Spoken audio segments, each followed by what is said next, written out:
Bonjour à tous et bienvenue dans cette nouvelle vidéo où on va traiter ensemble de l'affaire qui oppose la CFTC avec le groupe MyForexFunds. Je vais essayer de détailler les points essentiels de l'affaire et ensuite je vous proposerai des solutions alternatives aux propres firmes. Alors restez bien jusqu'à la fin de la vidéo. Le 1er septembre 2023, la CFTC, qui n'est autre que la Commission américaine de réglementation pour les contrats à terme sur Forex, matières premières, etc., a déposé une plainte devant le tribunal fédéral des États-Unis. Cette plainte vise Monsieur Murtuza Kazmi, qui est le CEO de MyForexFunds et qui accuse ces entreprises Trader Global Group Inc. de frauduleusement arnaquer ses clients. Dans le cadre de cette affaire, déjà la CFTC, elle cherche à obtenir une restitution de gains pour les investisseurs qui ont été lésés. Apparemment, il y a eu beaucoup de plaintes comme des traders qui n'ont pas reçu leur paiement, des traders qui se sont fait confisquer leur compte, etc. Donc, dans un premier temps, l'affaire concerne donc la récupération des gains promis par la propre firme. La deuxième plainte à l'encours de MyForexFunds, c'est tout simplement qu'il ne passe pas vraiment les transactions. MyForexFunds prétend être un fournisseur de liquidités qui va permettre aux traders de devenir des traders professionnels parce qu'ils vont tout simplement fournir des capitaux aux traders qui sont soi-disant expérimentés et pros. Le problème à l'heure actuelle, c'est qu'ils se sont rendus compte, en fouillant un petit peu, je pense, dans la comptabilité de la société, que MyForexFund ne détient pas de capitaux et qu'en fait, simplement, c'est une sorte de roulement qui se passe avec les nouveaux entrants qui vont payer des challenges propres firmes et les personnes qui sont financées. Ce qui se passe, c'est qu'en fait, grâce à la vente de challenge propres firmes, ils emmagasinent une certaine quantité de chiffre d'affaires et qu'ils vont tout simplement redistribuer aux personnes qui vont faire des profits sur leur compte financé. C'est-à-dire que les personnes qui sont financées sont payées par les nouveaux entrants qui ratent leur challenge, tout simplement.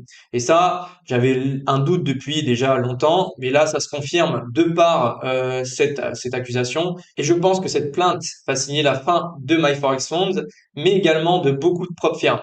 Donc, je vous conseille dès à présent de faire attention si vous avez des comptes de trading qui sont sur plusieurs sociétés. Je vous invite dès à présent à prendre des profits et peut-être à réduire votre niveau de trading sur ces propres firmes parce que vous n'êtes pas à l'abri du jour au lendemain de perdre votre compte et de perdre également les profits que vous avez pu engendrer sur celui-ci. Troisièmement, la CFTC accuse le CEO, donc Murtuza, d'avoir frauduleusement utilisé le chiffre d'affaires de la société pour se payer des maisons de luxe, des voitures, etc. Donc, ce qui se passe, c'est que il y a aussi une poursuite à l'encontre du gérant de la boîte pour avoir frauduleusement sorti des fonds sans les avoir sûrement déclarés. De ce fait, la CFTC de l'Ontario a décidé de couper toute transaction sur la société MyForexFunds. Donc c'est pour ça qu'à l'heure actuelle, vous n'avez plus accès à rien du tout. Et à mon avis, c'est pas prêt de revenir. Maintenant, faites très attention à l'effet domino. Comme vous le savez, c'est comme dans les cryptos. Dans la finance, ça marche pareil. À partir du moment où il y en a un qui tombe, les autres vont tomber par la suite. Donc faites très attention, essayez de sécuriser vos fonds. Je vous conseille vraiment de sortir le maximum d'argent des autres propres firmes. On ne sait jamais ce qui peut se passer. Et peut-être essayer de vous monter un capital de trading si vous en avez les moyens. Je vais notamment vous donner une stratégie que j'ai mis en place récemment pour pouvoir me construire mon propre capital et ne plus dépendre des propres firmes. Avant de passer à la stratégie que je vais vous présenter, j'aimerais revenir sur un point essentiel. Donc là, c'est un PDF qui a été émis par l'AMF, donc l'autorité des marchés financiers français. Vous avez en fait ici sur ce petit tableau le pourcentage de traders qui sont en perte sur les années 2009 à 2013. Et vous pouvez voir qu'en fait, on a 89,4% sur les 4 années cumulées de personnes qui perdent de l'argent en trading. Donc comprenez bien que sur les propres firmes, pour qu'ils puissent être rentables, entre guillemets, euh, il faudrait que sur les 10% des traders restants, ils fassent des gains constants. D'accord? Comprenez bien que c'est très compliqué pour eux d'avoir du chiffre d'affaires sur seulement 10% des traders qui vont réussir leur challenge et aussi réussir à tenir un certain rendement dans le temps. C'est ça qui est compliqué. Tout ça pour mettre l'accent sur le fait que dans la finance, il y a énormément de sociétés qui parient plutôt sur la perte des traders plutôt que l'inverse. Parce que c'est un métier, comme on le sait, qui est très, très difficile. Il va falloir des années d'expérience pour maîtriser un système et une stratégie et surtout pour maîtriser sa psychologie face à la perte de l'argent. Donc, c'est très compliqué pour une société de parier sur un trader gagnant. Et c'est en l'occurrence pour ça que les sociétés de prop firmes ou les courtiers CFD qui vous proposent des comptes de trading, la majorité du temps, ils parient contre vous. Simplement parce que pour eux, c'est plus intéressant d'un point de vue chiffre d'affaires de parier contre le client en question plutôt que de parier avec lui. Sachant qu'on a seulement 10% des personnes qui sont rentables, faites le calcul entre 10% de personnes rentables et 90% de personnes qui sont perdantes. C'est quoi le plus intéressant? C'est de parier contre les clients ou de parier avec. Voilà, vous avez vite fait le calcul et vous avez vite fait le rapprochement. Donc c'est pour ça qu'en l'occurrence, MyForexFund, FTMO, etc., ce sont des propres firmes qui vont plutôt pousser à faire perdre leurs clients. Donc derrière, vous avez toutes sortes d'algorithmes qui vont faire des décalages de spread, etc., qui vont vous faire sortir de votre trade sur certaines phases de marché, alors que sur IC Market, par exemple, vous êtes encore dans le trade. Combien de fois ça m'est arrivé? Vous avez généralement des augmentations de spread qui sont hallucinantes aux heures typiques de roll-up. Vers les 23 heures, vous allez voir sur MyForexFund, vous avez des spreads hallucinants, alors que sur IC Market, ils restent convenables. Tout ça, c'est mis en place tout simplement pour que vous perdiez plus facilement. Et ça n'engage que moi, mais moi personnellement, je préfère maintenant avoir mon petit capital de trading que je fais évoluer au fil du temps. Ça me permet d'être déjà maître de mes gains, de pouvoir monter doucement mais sûrement et d'améliorer surtout ma psychologie face à mes pertes. Perdre un trade sur un compte propre firme avec de l'argent qui ne nous appartient pas, ça n'a pas du tout le même impact psychologique que de perdre un trade sur un compte qui nous appartient. Donc si vous envisagez dans le futur de vivre du trading avec votre propre capital, je vous invite dès à présent à suivre la stratégie que je vais vous proposer dans la suite de la vidéo. Comment faire maintenant pour monter son propre capital de trading? C'est plus facile que ça en a l'air, mais c'est faisable. Déjà, le plus important, il va falloir une stratégie rentable avec de la donnée. C'est-à-dire que vous devez passer du temps à analyser votre stratégie en réel et émettre des données, puis les analyser pour savoir quel trade vous fait perdre le plus souvent et quel trade vous permet de gagner le plus souvent. Je vois beaucoup trop de personnes qui s'approprient des stratégies qui ne sont pas propres à elles. Chaque personne a une expérience différente dans le trading. Chaque personne s'est formée différemment, a plus ou moins de temps d'apprentissage. Donc en fait, vous ne pouvez pas appliquer une stratégie de trading juste en la recopiant sur une vidéo YouTube ou sur une formation. Il va falloir vous créer votre propre système de trading en fonction de vos connaissances, de votre façon d'analyser les marchés. Chaque personne va déterminer des structures différemment, etc. Donc on peut pas se baser uniquement sur une stratégie copier-coller, c'est pas possible. Je vais vous faire une métaphore et un parallèle qui est très intéressant. Si vous devez acheter un appartement, vous ne voudriez pas qu'il soit décoré, aménagé d'une façon complètement inadaptée à ce que vous aimez, d'accord? Eh ben, l'expérience et la formation, c'est comme ton propre style de vie. Tu sais ce qui te convient, tu sais ce qui te rend à l'aise, alors tu trouves une stratégie qui te parle. Il faut mieux la personnaliser, la remanier pour qu'elle code à ton mode de trading. C'est un peu comme redécorer ton appartement pour qu'il soit parfaitement à ton image. Puisque chaque trader, c'est comme chaque appartement. La façon dont tu vas aménager ton appartement pour y vivre pendant plusieurs années, ça va fonctionner pour toi, mais ça fonctionnera peut-être pas pour quelqu'un d'autre. La personne qui va venir voir ton appartement va peut-être pas se sentir à l'aise chez toi. Elle va pouvoir peut-être modifier la décoration, etc. C'est exactement pareil pour ta stratégie de trading. Il va falloir expérimenter sur les marchés financiers, récolter des données, les analyser. Et une fois que tu auras analysé tes données, tu pourras émettre des conclusions et tu pourras tout simplement adapter ta stratégie et la personnaliser pour qu'elle te corresponde. Voilà à l'heure actuelle comment je traque mes datas. Grâce à cet Excel que j'ai développé, il m'a pris plus d'un an pour en venir à bout et là à l'heure actuelle il est très complet. Je vais vous présenter brièvement dans cette vidéo pour vous donner une idée de comment vous pouvez traquer vos données sur votre stratégie de trading. Donc simplement vous allez voir Donc votre win rate ici sur la page dashboard. Vous avez également les différents capitaux avec le capital initial, capital actuel, etc. Vous avez votre taux de réussite, votre pourcentage de trades longues gagnants, la même chose pour les sells, donc les shorts. Vous allez avoir votre R mensuel, votre equity curve, les jours de gain, donc si vous êtes meilleur le vendredi, le lundi, le mardi, etc. Enfin, vraiment, c'est très complet. Et c'est grâce à ce type de logiciel, donc Excel que j'ai créé, ça me permet vraiment d'améliorer mon système quotidiennement. Plus je trade, plus j'accumule de la donnée, plus je deviens meilleur. J'ai également une page statistique qui me permet, grâce à chaque type d'entrée que j'utilise, d'avoir les entrées qui marchent le mieux et les entrées qui marchent le moins.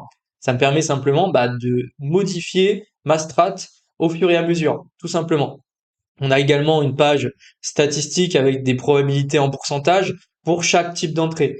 Donc tout ça, ça va me permettre vraiment d'être pointilleux sur mon système et de l'améliorer constamment. Je ne vais pas m'éterniser sur l'Excel parce que c'est pas le sujet de la vidéo, mais en tout cas, si ça vous intéresse, je vous invite simplement à vous manifester dans les commentaires et en fonction du nombre de commentaires et du nombre de likes sur la vidéo, peut-être que je me ferai une vidéo dédiée pour présenter l'Excel en entier. À titre informatif, c'est un Excel qui est complètement relié à MT4 ou MT5, c'est-à-dire que automatiquement, en cliquant sur un bouton, tous vos trades vont arriver dans la partie tracking qui se situe juste ici et vous allez pouvoir rentrer ensuite manuellement chaque type de stratégie que vous avez utilisé pour votre trade. Donc c'est très pratique. Une fois que tu auras atteint une stratégie rentable sur plusieurs mois, que tu auras pu l'expérimenter sur les marchés et ensuite l'utiliser en réel pour améliorer ta psychologie, parce qu'il va falloir prendre l'habitude de perdre de l'argent, ça fait partie du trading, ce qui va te permettre d'être beaucoup plus sage dans tes décisions de marché et de ne pas être impacté par ta psychologie. Maintenant, on va en venir à la stratégie de trading qui va vous permettre de monter un petit compte de trading. Et on va partir sur une base de 1000 euros. Voilà. Donc l'objectif aujourd'hui, c'est comment passer de 1000 euros à un compte de trading convenable. Donc je vous ai remis ici la phase numéro 1 qui est proposée normalement par les propres firmes. Donc normalement, vous êtes censé faire 8% sur la phase 1 et ensuite 5% sur la phase 2. Donc on va essayer de se calquer sur ce type de rendement, puisque normalement, si vous étiez dans les propres firmes au préalable, c'est que vous étiez capable de valider ces deux phases. D'accord? Donc maintenant, à quoi consiste ma stratégie? Simplement, avec les 1000 euros, vous allez tout simplement augmenter votre risque. Parce que vous vous rendez bien compte que si vous partez sur 8% de rendement sur 1000 euros, ça vous fait seulement 80 euros à la fin du mois en ayant risqué 1%. Donc ça va être compliqué. Donc on va pas partir sur ce type de risque. Moi, ce que je vous propose à l'heure actuelle, c'est plutôt de partir sur un risque de 10%. D'accord? Et ce risque de 10%, ça va représenter sur 1000 euros la somme de 100 euros. D'accord? 100 euros, qui est, je pense, psychologiquement tenable, d'accord? Tout simplement parce que l'objectif, ça va être de sortir notre risque le plus rapidement possible. Donc, si on part sur le principe que on arrive à faire les 8% sur la phase 1 sur les propres firmes, eh ben, on va tout simplement essayer d'aller chercher à obtenir 800 euros de gain sur notre compte à 1000 euros. D'accord? Ce qui nous ferait un total de 1800 euros sur la phase numéro 1 sur le premier mois ou le deuxième mois, d'accord? Là, ce qui est bien, c'est que vous n'avez pas de limite de temps. Vous pouvez prendre votre temps. Vous avez vraiment le temps de prendre des trades pertinents, d'avoir vraiment toutes les confluences et les corrélations de votre côté pour pouvoir obtenir des trades gagnants. D'accord? Vous n'êtes pas pressé par le temps. Donc, admettons que vous avez bien réussi votre première phase avec vos 1800 euros. Qu'est-ce qu'on va faire ensuite? Et bien simplement, vous allez retirer les 1000 euros de départ. Les 1000 euros de départ sont retirés, il vous reste donc 800 euros pour pouvoir trader. Et là, vous n'avez plus de risque, c'est-à-dire que vous avez plus d'argent perso dans votre compte de trading. Vous allez donc pouvoir trader avec ces 800 euros. Et comment vous allez faire pour pouvoir monter ces 800 euros petit à petit dans le temps? Et bien là, je vous ai fait un Excel dédié à la présentation de la stratégie. Dans un premier temps, j'aimerais qu'on regarde ensemble le drawdown. Donc, les 1000 euros de base, on va essayer d'appliquer une stratégie de drawdown qui permet de ne pas perdre trop. On doit être agressif sur notre stratégie, mais l'objectif, c'est pas non plus de cramer les 1 000 euros, parce qu'on peut toujours réduire la volatilité de notre portefeuille grâce aux stratégies drawdown. Donc l'objectif, à l'heure actuelle, ça va être de démarrer avec 1 000 euros. Et ici, je vous ai mis un tableau de drawdown. C'est-à-dire que lorsque vous allez perdre 4 trades d'affilée, eh ben, vous allez tout simplement diviser votre risque par 2.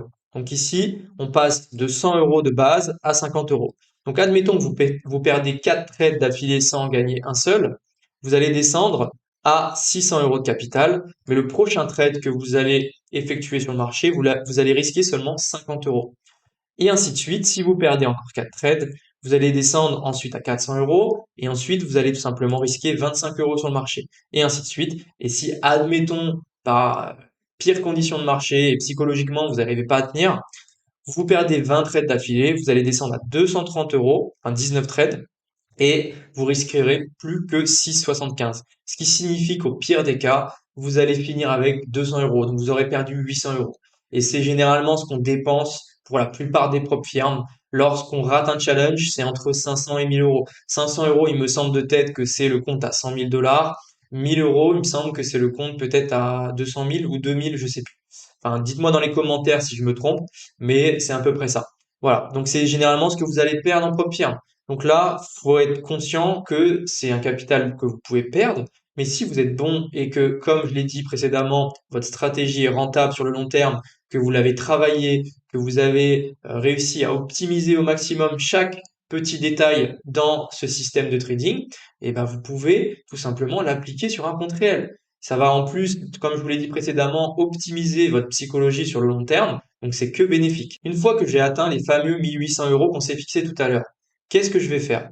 Comme je vous l'ai dit, on retire les 1000 euros de départ et on va commencer à trader avec ces 800 euros. Tout comme tout à l'heure, on va risquer 10% du capital, ce qui signifie que vous allez engager 80 euros par trade.